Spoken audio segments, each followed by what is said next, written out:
Hello, Tracy Norega here, paying it forward to you on this online retreat, giving you permission to choose you. And I have the lovely Rachel Grant here from Beyond Surviving. And good morning, or is it more? I think it's almost afternoon. I don't know. Morning-ish, yeah. It's just a little after 11:30. Yeah, here in San Francisco. We'll say good day. Yeah. Okay, right. Howdy, as we would say in Oklahoma. There you Yeah. go. Oh, I didn't know you were an Okie. Okay. Yes. Well, I had the pleasure of meeting Rachel. She's got a fabulous Facebook group. It's sexual abuse healing for adults, and it's a private Facebook group. And when I was looking on how I could serve and whatnot, and myself having the background of having been molested by my father and looking, hey, I really believe that healing needs to happen. And how could I serve people, and how are people being served in that way? And that's how I ran across Rachel, and I became a part of her Facebook group years ago, and always get value from it. And it's always nice to be able to help others as well, and just sharing our stories, because that's part of the healing process is that. And so, Rachel, you want to share how this came about, how you made such a fabulous community, and the experiences you had that led up to this? Thanks, Tracy. Well, thank you for being a part of the, we call it the HSA, the Healing from Sexual Abuse community there on Facebook. And that has really grown into such a beautiful space.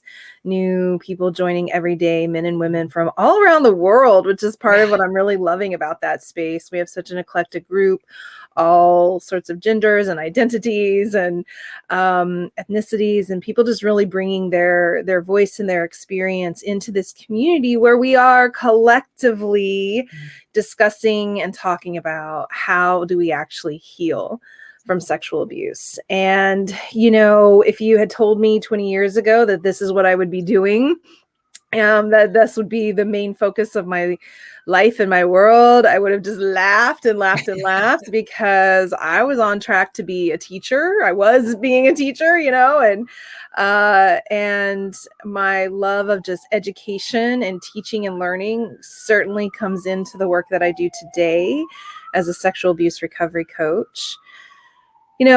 Finding my way to this place in my life where that is my primary purpose, working with men and women who have experienced primarily childhood sexual trauma, though I certainly work with people who have experienced other types of trauma as well. But in really focusing my work with people who are at that place of, I am just so sick and tired of feeling broken and unfixable, and like my life is just constantly caught up about the things that have happened to me in the past, and I want to move on. I want to move forward, and that intention is first and foremost born out of my own experience healing from sexual trauma. So just to share a little bit of that story with those of you listening who might not know me and know my background, I did grow up in Oklahoma and in a little town called Bartlesville. And I was living with my mom and my dad, my brother, sister, much older. So I kind of had the run of the house, even at, 5 or so. And in many ways was kind of an only child, even though I did have siblings. Because they were so much older, there was that, there was a 9 and 10 year gap there. Anyhow, my grandfather came to live with our family, and I really enjoyed his company and enjoyed him being a new presence in our home, because he became a playmate. I was like, oh, you have someone to play with. Okay, so let's color, let's, dress up, let's, do our nails, like everything. And we spent a lot of time out on the front porch swing, just kind of hanging out, watching the lazy Oklahoma days go by. And when I was 10 years old, we were sitting out on that front porch swing like we always did. And I was cuddled up close to him like I always was. But on this particular day, Tracy, he reached around and grabbed my breast. And I'm 10 years old. Like, I'm barely developing, right? I barely even have a sense of like my body and what's going on. But I still had that feeling of like, don't touch me there, right? Like, Right. you're not supposed to do that. And so I started to kind of wiggle, honestly, just thinking he didn't realize where his hand was. But when he gripped a hold of me and stopped me from being able to move or get away, I realized, no, something's happening. Something's going on here. And so I dissociated, which did not know that's what I was doing, of course. Only many, many years later, as I began to understand trauma and how, we protect ourselves through dissociation, that's what was happening to me. So that was that first day. And, I think for me, I can very pointedly mark a moment where life changed. Like there was a before and an after. And I was just overwhelmed with an immediate sense of, I must be bad. Yeah. I must have done something. What am I supposed to do? Like all of the fear and the confusion. Is this something I talk about? Is this something I don't talk about? He's an adult. He must know what he's doing, right? Like that immediate surrender. And so the abuse went on for some time, and it continued to escalate and take different forms until one day my mom just happened to be walking by the window that looked out on the porch and saw him touching me. Oh. Ooh, Tracy. I don't know if you know country mamas, but my country mama was out on the front porch like that. And it was like Mama Bear. Like the screen door almost flew off its hinge, And of course I was startled, right? I was scared because I didn't understand like what was happening. Am I in trouble? Who's in trouble here?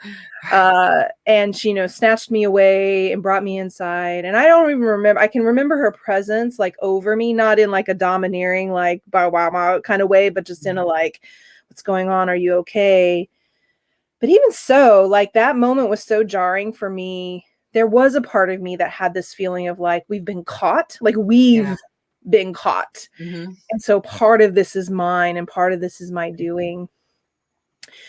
My mom and my dad made my grandfather move out. They got him out of the house within the day. Like it was so fast. It was immediate. And so man, it's hitting me today. I tell this story often, but my dad has passed and my mom is in her 80s and has Alzheimer's. And so we're going through that journey together.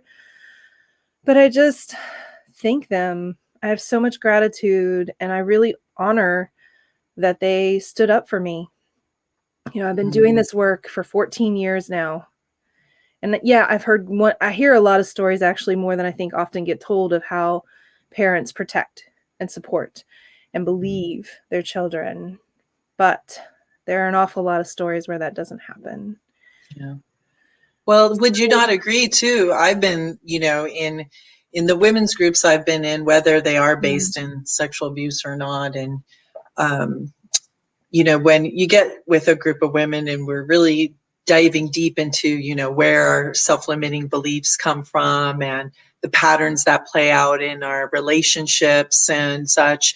And when they start to reveal what that background is, I've been completely floored by the amount of women who haven't even ever told. So they didn't even get a chance, like maybe they, went through what you were experiencing.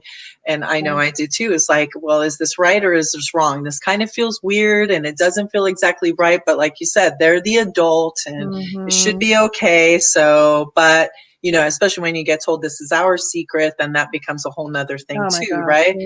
But there's so many women and men, a lot of men, because I would learn later, my father who abused me when I confronted him in my 20s had let me know when I asked him, had you been abused? Because chances are you have been. And he would then let me know that he had, but never told anyone in the family. So you see this, and I'm just asking this because, one, they talk about how prevalent it is. And I really feel it's probably more prevalent because it doesn't get reported as often as it is. And then how many people you see in your coaching, I don't know if there's like sort of a percentage that have never dealt with it, have never revealed it to anyone. And that holding inside, that's like a huge wound that never Such a gets healed. burden. It's such a Yeah. burden, and it takes and drains so much energy to Yeah. be holding something like that. I think even in the space of, I think the capacity of pretending, the act of pretending Yeah. is, I think, a very dominant behavior for those of us who experience trauma. Whether we end up telling or not telling, there's always Mhm. this period of Right. silence. And whether that's for months, years, or decades. And so this disconnection that starts to happen because we are, in some ways, like we're not able to really be our full authentic self out in the world. There's the part that I show you, and then there's the Mhm. part that I hide and I hold back. And that disconnection over time really has a lot of trickle down effects and impacts on our relationship to our deservingness, to our word, our capacity to express ourselves. Right. And I think what I noticed in my clients is it's a little bit generational.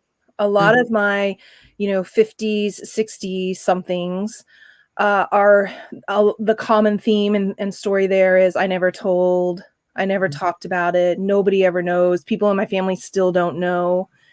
Yeah. My 30 somethings are more in a camp of like, well, I've talked to some people about it, maybe not all the people in my family, but Right. close friends and these sorts of things.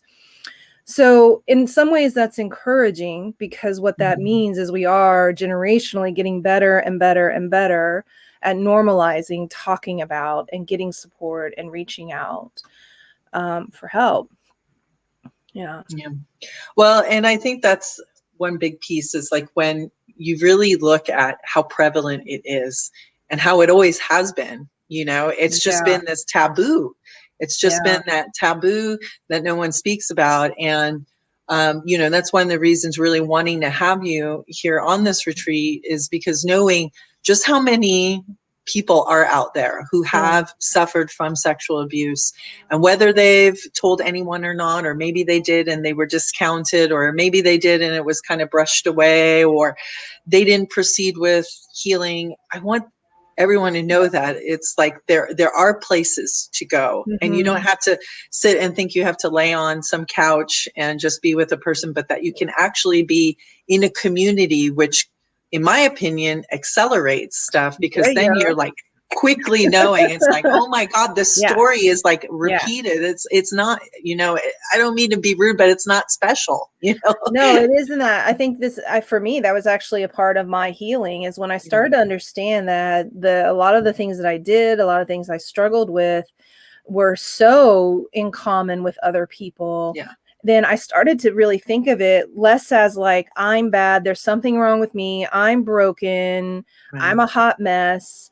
And I started to treat it from the lens of like, oh, I have these trauma responses, I have these symptoms. Right. So just like if we all got a cold, we wouldn't blame each other like for sneezing. Like, how dare you sneeze? What a Well, you terrible better bad cover person your you are. sneeze. Cover your Right. Right. But for some reason, when we have mental distress, emotional distress, behavioral dysfunction because of trauma, it's like put a lid on that, hide it Yeah. away. That's your problem. That's your fault. And so, yeah, changing the conversation about that is such a big part of the work that I do. Um, because eventually, like, as I started, through my teen years, really struggling and having a hard time, though in many ways, like excelling, like Mhm. fine in school, having some friends, but there was always this undertow that was Yeah. sitting there, dragging. Like it really was like pulling, a bag of rocks behind me. When I got into my 20s, I started dating and realizing I don't really have much capacity here for a Mhm. relationship and I need to do something to address this childhood trauma. So I Mhm. started down that road, Tracy, and I just started reading books and doing Yeah. therapy and laying on the couch. And therapy is great. It's such a great place where we can start to like get it out, like get it Yes. said, name it, Right. acknowledge it. We have to go through that stage. But by the time I was in Kind of my mid to late 20s. I was going through a divorce. I was leaving an abusive relationship. I was at a turning point in my life. And I had a very big decision in front of me. Mhm. Like, keep going the way I've been going and Right. keep getting the results that I've been getting, or do something to get my shit together. Do something different, Do right? Make a something different different. choice. Yeah. And I really just became obsessed. I was like, okay, I'm going to tackle this somehow, but in a different way than what I've been seeing happening in therapy, because it's not helping anymore. Yeah. I'm frustrated. I'm angry because I'm going to this place and I'm talking about what's happened to me, but I feel like I'm just regurgitating it again Mhm. and again and again. And it's moved past the point where that is healing and just acknowledgement. And now it really is just regurgitation. Yeah. And so I did my master's in counseling psychology, and I started reading a lot. I began to study neuroscience, and that's where things really started to kind of click into place for me. I began to really understand how trauma injures the brain and the nervous Mhm. system, and seeing trauma as an injury and one that can be healed. And that doesn't take a lifetime to heal. Yeah, that's the good news. And Yeah. that's the other part, is like bringing the awareness to that, right? And Yes. I feel that that's what your group does. And Mm, let me say that to the people out there. It's not a come and whine and complain and just regurgitate. It's right. like, what are we going to do with this when these feelings come up? Because it's also that awareness of understanding why that's coming up. Like, Yes. you were saying those things about, us hiding and having, Hmm. no pun intended, the masks on. Totally. But Right. Oh now today man. it's like means a Right. whole nother thing, right? Masks everywhere. Yeah. But yeah, it's like I remember for me, the locker room was a highly anxiety place, to get naked in front of Mm, other girls, to disrobe yep. and be seen. I was like, would try to take my clothes into the bathroom and change in there and come back Hmm. out. There were these things that I didn't even understand were triggering me that would occur, that I just, it would be, some people talk about smells, you know odors Of or course. things Yeah. you All don't those even know what cologne associations. will do to you. It's like, Totally. why Yeah. is this like wrong right now? So Gosh, Tracy, and that's what I think is like both fascinating and frustrating about yeah. trauma, is that really like what we're dealing with in the present day isn't exactly the trauma. Right. That's actually done and over Yeah. with. It's all of these associations and the way and dysregulation that's happened in the system, and we're walking out into our world and we're kind of like bumping into this data, and our brain doesn't really hold time in a Right. conscious way. So it doesn't distinguish between that smell of right now versus that smell of yesterday, unless we teach it to, unless we use interventions that Mhm. help us to do that separation, like, and ground ourselves back into the present and where we are, so that triggering and activation, can minimize. That's part of what's so tough, and why, for me, I felt a lot of times my life was just like it wasn't my own. Mhm. I felt like I was at the mercy of Right. my body and my brain and my emotions, and I didn't know how to steward any of that, and it would just become this. I mean, it really was a hot mess. No, it is. You I mean, know, and there's that word, and I know it'll, for some people it gets very triggering. I mean, I know too, when you're doing your recovery work and whatnot, because, we were referred to before as sexual abuse victims, right? yeah. Just like a rape victim, right? Hmm. Then it became survivor, which I would like you to show why you Hmm. call it beyond surviving. But, Yeah. when it was that, it was like, there is that victim mentality that you don't even realize that you hold inside, because like what you were saying, and that's what brought it to mind, was I don't even feel like my life's in my control. Like, I don't Yeah. even feel like I have, it's like I'm just waiting for, something to happen. Yeah. It's like you're in this like just anticipation of Yes. what's going to happen next, and where do I run? Do I need to? It's just all of this flight or fight all the time. Totally. Um, Yeah, as I was kind of I went on my journey, sometimes it's in the looking back and you get perspective and you start to understand.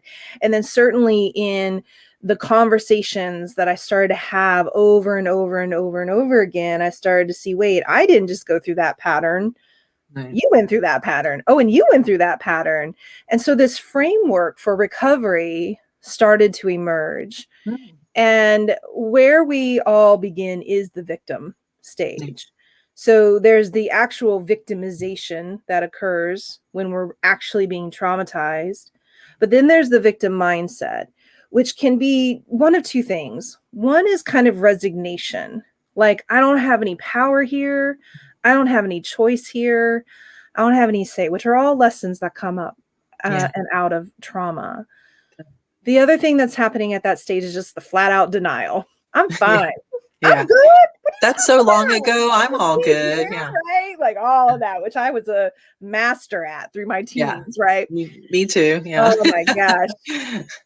And then we hit a moment, like usually something happens in our life where we're like, okay, I can no longer escape the reality that this trauma is still impacting me. Mhm. And that moment of acknowledgement is the bridge from victim to survivor. As soon as we name it, as soon as we acknowledge it, then we step into this survivor space.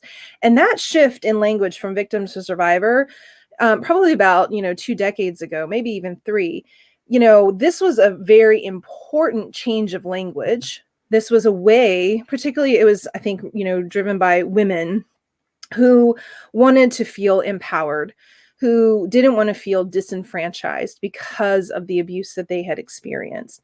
They wanted to change the lens through which they saw themselves and each other. And so taking on this, title of survivor was bolstering, Yeah. and lifted them up. And so there's a lot of beautiful work that happens at the survivor stage. You start becoming very book smart about trauma. Like you're Mhm. reading a lot of stuff and you're learning a lot of stuff. You're getting all the terms and the information. You're starting to piece together some things and starting to understand, like, oh, the reason why I don't trust anyone is Yeah. because, oh, the reason why I have all these, reactivity is because. And at a certain point in my life, I just started to feel like there has to be something more. Like this idea of just surviving my life. like, Yeah. like I don't want to survive my life. I want to live it. Yeah. I want Yeah. to live it. There has to be something more. And so that's really what happened for me in my mid 20s, 30s. I changed the question. And I began asking myself, what do I actually do about this? Mhm. So I have a lot of great information. I have a lot of knowledge and awareness and insight and understanding, but it's not actually fully translating into me feeling better, Right. me showing up in my relationships differently, me going after the things that I really want in my life. So what does it take to do that?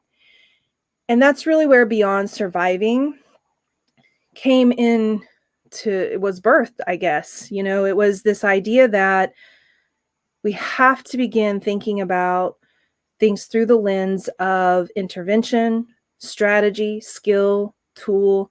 What lesson didn't I learn back when I was a kid because I was dealing with trauma that I need to learn now as adult? So there's a lot of like, I got to grow up. This is a growing up Yeah. process in many ways. Yeah. There's a lot of parenting our inner child, So right? much parenting, yes. And I think it's about coming back into your empowered adult self, recognizing your choice. I always say to my clients that Beyond Surviving at the end of the day is not a program. It really is a lifestyle. Yeah. It's a way of, being in the world such that you remain in your empowered self more often than not. Not all the time. We all have our moments, but that you've minimized and reduced how often you're dropping out of that empowered self and back in to survivor or victim mode, right? That you have tools and skills and strategies that help you really feel resilient and bounce back, that you're communicating and connecting on really, dynamic levels with people in your life. You have connection, number one.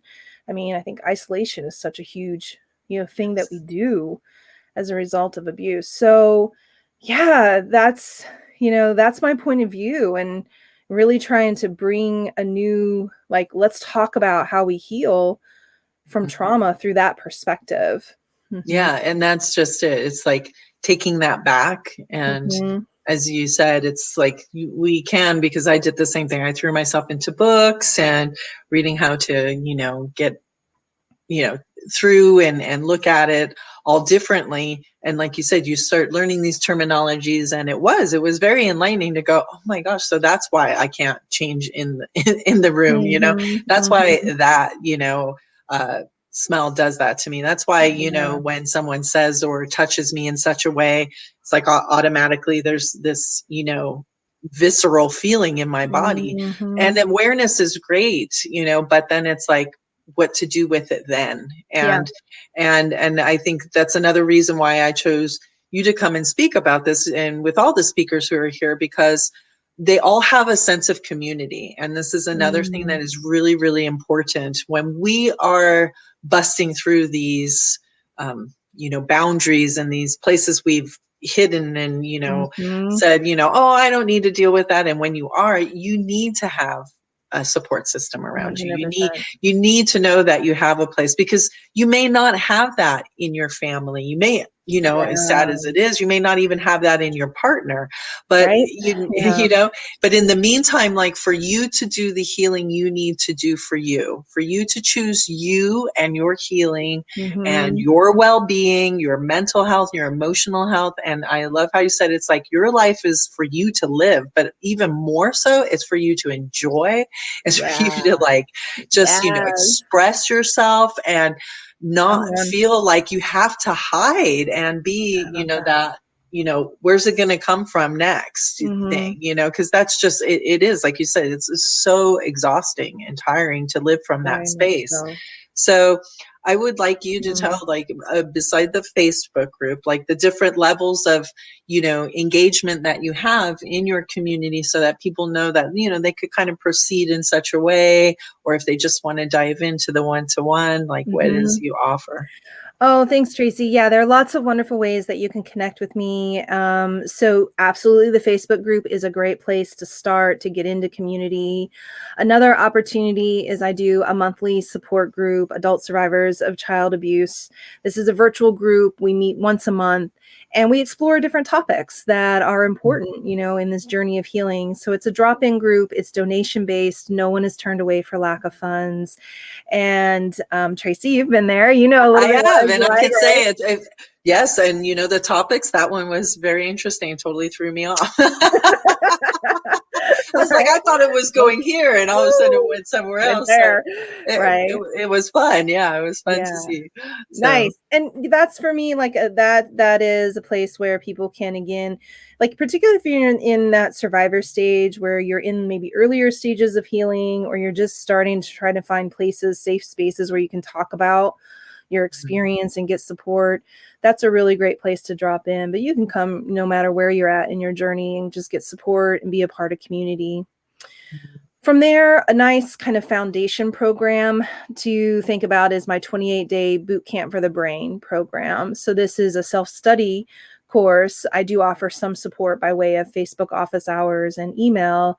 What I love about this program is when I was building, the Beyond Surviving world and thinking about what it was that I wanted to create and offer to people, eventually I created this 28-day program through the lens of, if somebody doesn't get anything else, what do I think they need in their toolkit?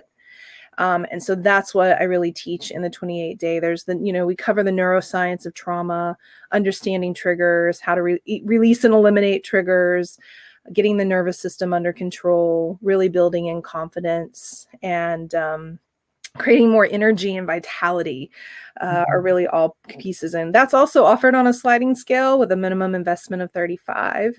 And then up from there is the Beyond Surviving program. So this is where we really dig in and we go through and cover all sorts of topics: the neuroscience of trauma, how to put an end to shame, how to really build healthy connections, emotional like balance, regulation, how to deal with things like anger and fear and anxiety.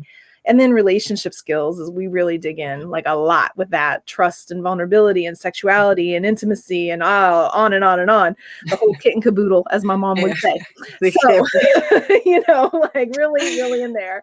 And so I do that by way of my group program and my one-on-one program. And if you're interested in exploring either of those options, the first thing to do is to fill out a application for a Discover Your Genuine Self session, which you can do straight from my website. And so those are just, and then there's other things like the podcast and the blog and the this and that. But yeah, there's, my goal and my intention is to just make sure, like, regardless of where you're at in your journey, regardless of your paycheck, like there's something here available for you that you can access and you can receive support and resources. Yeah, definitely. And you do have a little bit of everything for everyone at whatever stage. And so I highly encourage any of you out there who are listening who, if you've done the work or there could be a little bit more done there, some more healing and just addressing it. And it's never too late. I think that's something too to say, Rachel, if you would. Some people may say, well, it's just, I don't want to go there and it's been that long and, I don't need to go back and dig that all up. Mm-hmm. And yet it is so affecting how they live every day and how they feel, like how you said, your energy and your vibration and just how you look at the world. So I guess if you have any words there for the adult who thinks it's just been so long that I don't want to even open up that Pandora's box. Yeah, I think there are two things that are going on there. I have a client actually right now in my group program who literally wrote on her intake form, "I don't think this is going to help or make any difference. But I've got to do something." But I'm here anyway. I love it. I'm up for the challenge. I'm like, bring it, girlfriend. And we're about halfway through the program now. And she's like, uh-oh, like this shit is working. I didn't, and like she's starting to see and things are starting to open up. So I get that. I think part of that comes from, when you've tried so hard again and again and again, and you feel like your efforts have not resulted in the kind of change that you want. A lot of people who come to me are in that, in that place in their journey. And I often give them this metaphor, like, imagine that I wanted you to build a little birdhouse. And so I brought you like the wood and, some nails and a spaghetti noodle. And I said, go ahead and try to build this house. Like, I leave you for 24 hours. And when I come back, you are red-faced or you're in tears or you're like, I can't do it, right? Like, this is not working. Right. And it's not for lack of effort. Like, you're legit trying to like put the thing together. But if I come back and I say, oh my gosh, what was I thinking? Here's a hammer. Let's try it again, but let's use the correct tool. Right. Then all of a sudden that birdhouse, it's not like it magically poofs together. You still got to put some effort, but the effort becomes less and the result then is there. And I like to think of the Beyond Surviving program as a really badass hammer. And for a lot of people, that's exactly what it is. It becomes the thing and the framework and the tools that they just needed the right tools. And so if you're feeling that sense of like, oh, why bother? I've already tried this, that, and the other. What I would offer is it's always worth one more try. You're worth one more try.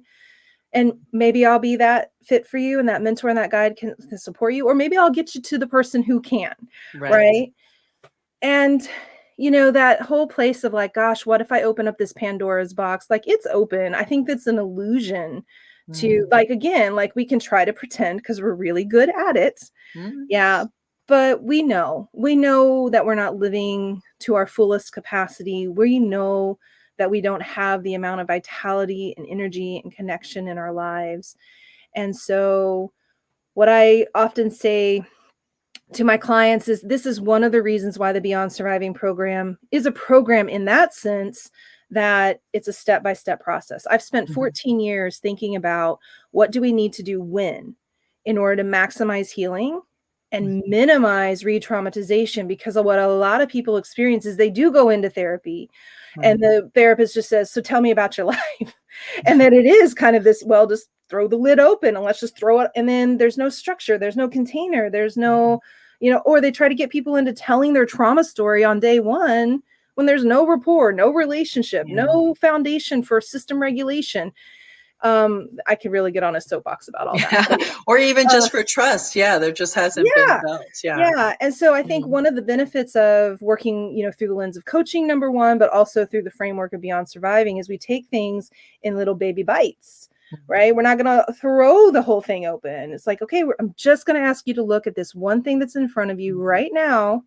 Let's just focus on just that.